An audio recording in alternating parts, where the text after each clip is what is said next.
I'm Natasha of the Indonesia channel in Jakarta, and this is your TIC News Break on the hour, every hour. Here's what's happening in Indonesia.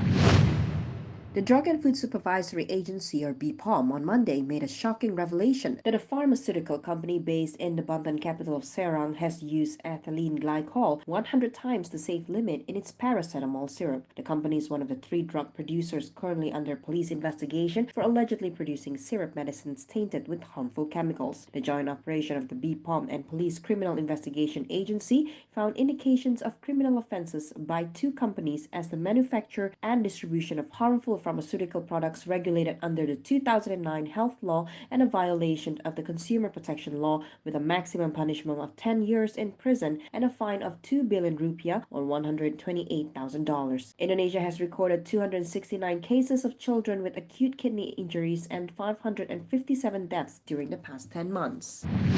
An Indonesian woman who was killed in a drive-by shooting by a group of teenagers in San Antonio in the U.S. state of Texas was buried in her hometown of Semarang last weekend. Novita Kurnia Putri died almost instantly after being hit with about 100 rounds while working on her computer at her home in an attack by teenagers who apparently hit the wrong house on October 4th. Her body was flown to Indonesia 20 days after the attack to be buried in the central Java capital.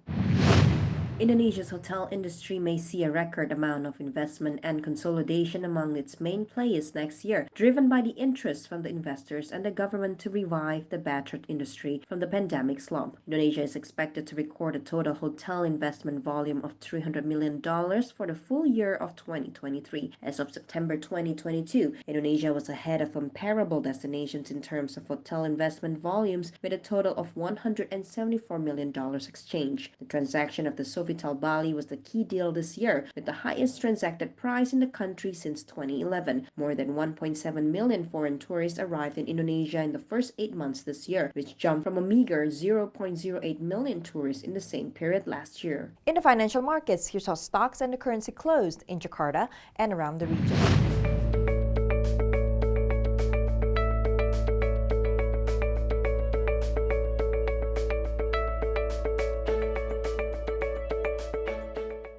If you're heading to Indonesia or traveling within the country, here's the weather forecast for major destinations.